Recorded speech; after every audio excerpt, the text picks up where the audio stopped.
kvartirangizda yoki hovlingizni sotib shunaqa yangi qurib bitkazilgan proyekt asosida qurilgan hovli sotib olmoqchimisiz, unda bizga murojaat qiling. Namangan uylar kanali sizga doimo yaxshisini tavsiya qiladi.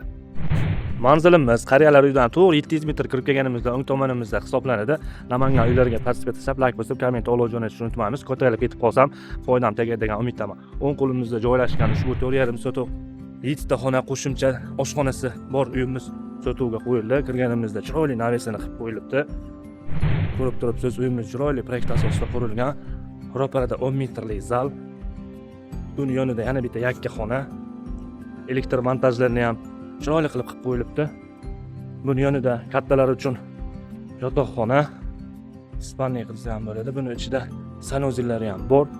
Yonida yana bitta uy dahliz ko'rinishida xona, buning ham ichida sanuzil bor. Opsi 3 ta sanuzil, 7 ta xona, bitta alohida oshxonaga ega.